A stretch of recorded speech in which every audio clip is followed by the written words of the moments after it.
Namaskar, this is Akhilesh Bhargava. Welcome to Tidbits on Business and Finance with me. As a result of the global disruptions because of the Ukraine war, we are now witnessing two major trends in most economies of the world. The first is rising inflation, and the second is receding growth in every nation, headed towards recession in many. Since the need to reduce prices has a bigger political priority as compared to avoiding a recession, the central banks and governments worldwide are presently focused on combating inflation through fiscal and monetary measures, which include the reduction of the flow of money into the system and also making money expensive by increasing interest rates. Since these measures, which is reducing the flow of money into the system and making it expensive, inherently slow down growth, they will only hasten the onset of recessionary trends in various nations, led by the US and also by the European Union nations. While inflation no doubt needs to be controlled, and it will be, as and when the Ukraine disruptions end, we however think that we need to be mindful of the fact that due to the measures to combat inflation, growth should not be sacrificed so much that a nation slips into recession. Before we go ahead, let's be clear of what exactly is a recession. Recession is defined as a general decline in the economic activity in a country, which usually occurs when there is a widespread drop in spending by the consumer and also by the corporate. It is considered to have set in when the growth rate in an economy slips into negative territory for 2 or more consecutive quarters. It results in a significant decline in economic activity spread across the markets. And such a decline is visible in the real GDP of a country, its real income, the employment there, industrial production, and in the wholesale and retail prices in the economy of a nation. The United Kingdom announces and admits to a recession when there is a negative growth in its economy for 2 consecutive quarters. A recession can be triggered because of various events, including an external trade shock, a financial crisis, wars, the bursting of an economic and financial bubble because of even a stock exchange bubble, etc. The antidote to a recession is to scale up economic activity by increasing money supply, lowering interest rates, increasing government spending, and cutting taxes by the government.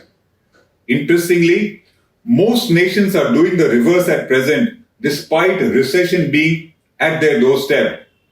And such monetary contraction that is going on will only hasten the pace of the onset of recession in the economy of various nations, and we are seeing that happen. So the question is, has recession already set in?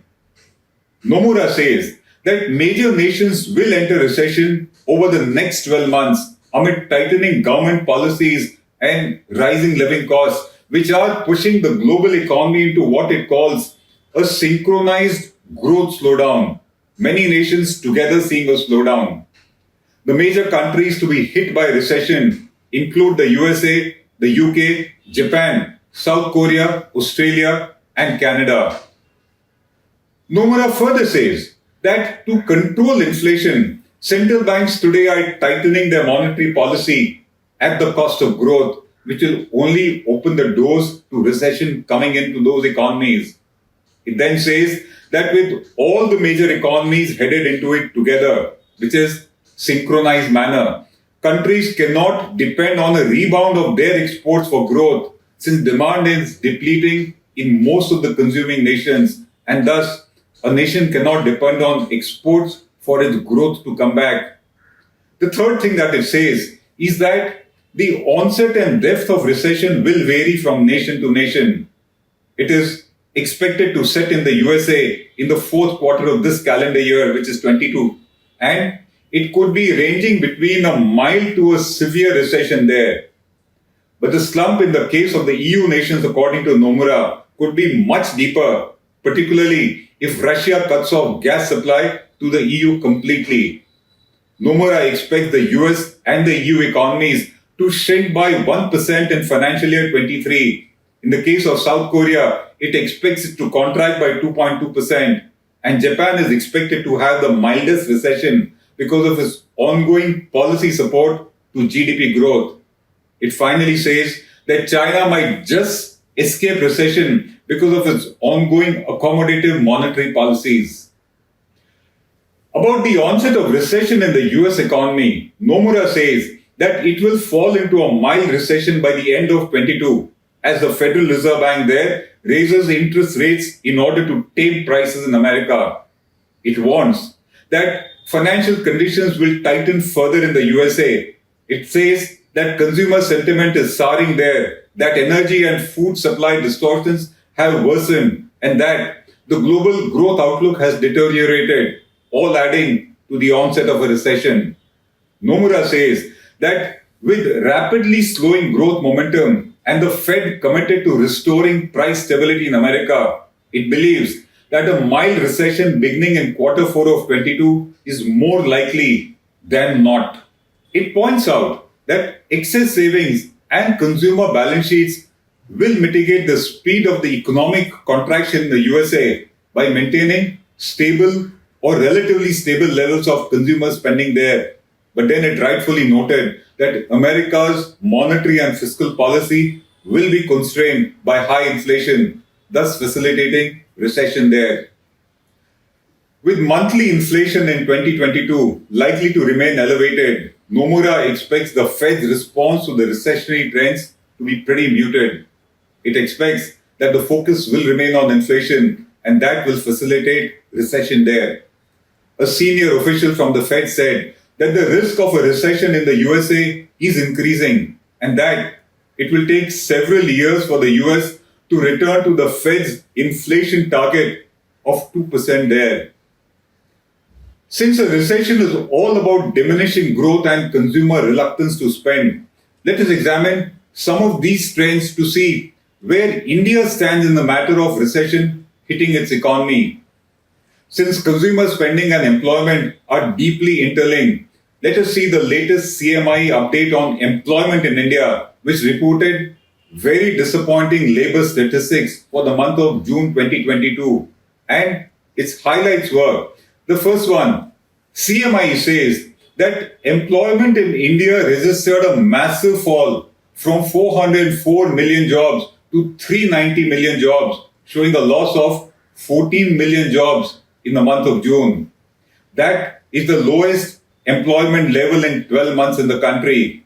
The unemployment rate thus went up to 7.8% in June from 7.1% in the previous month. It then says that 10 million persons simply left the labor market in India, due to which India's labor participation rate, or LPR as it is called, touched an all-time low of 38.8%. They left the labor force because of their failure to get jobs, and the labor market thus shrank to that extent. It further says that India's employment rate fell to 35.8%, meaning that just about 36% of India's working age population is employed today. It says that while such loss of jobs was largely in the rural areas and in the informal markets, it reports a loss of 2.5 million jobs of salaried employees also.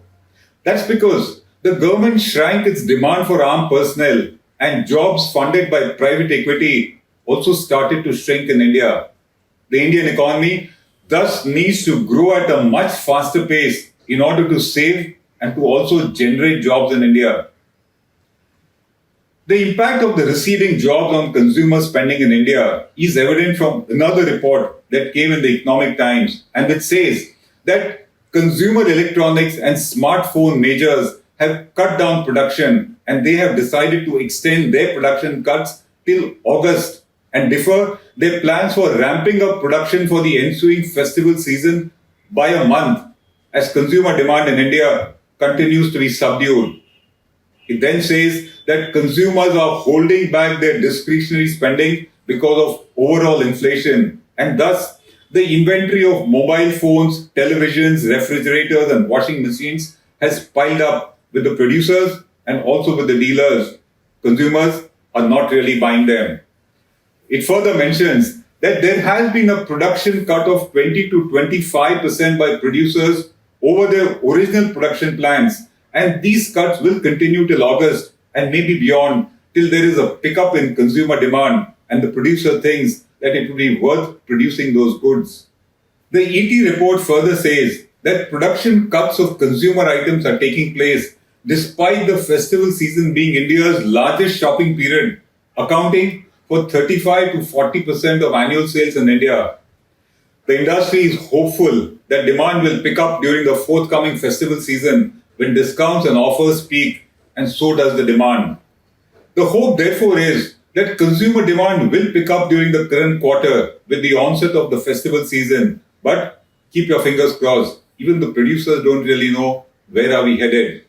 Finally, interestingly at present, the footfall in stores has gone down, but it has gone up in service centers of producers as people seek to repair their existing appliances instead of buying new ones. Repair is preferred to a replacement at the moment. The silver lining in India, however, is that its services sector has been doing good, and the report is that the PMI index for the services sector for India grew to 59.2 in the month of June from 58.9 in May, the highest since the year 2011. And that's being attributed to an ongoing improvement in demand in the sector, to the easing of pandemic restrictions, to capacity expansion and a favorable economic environment. But then, all is not hunky-dory. The PMI for the manufacturing sector during the same period fell, indicating its chronic struggles and a slowdown also. The business optimism in the manufacturing sector in India also fell to a 27-month low in June, with Indian manufacturers being the least confident on the growth outlook as compared to their global peers in the manufacturing sector. To us, that is where lies the answer to the question whether India too will be hit by a recession this year. Since recession technically means a negative GDP growth for at least 2 consecutive quarters, that kind of a situation is ruled out here, and thus India will not technically get into a recession. But then, let's keep the jargon aside and the metrics aside, and let's get real. Recession or no recession, India is already suffering from high inflation, high unemployment, and poor growth, due to which the common man is suffering. That itself is enough cause for a serious alarm and for realizing that we need to do something to ensure that growth comes back, and that would be the antidote to recession, or what they call stagflation in the country. This is Akhilesh Bhargava signing off till we meet again. Namaskar.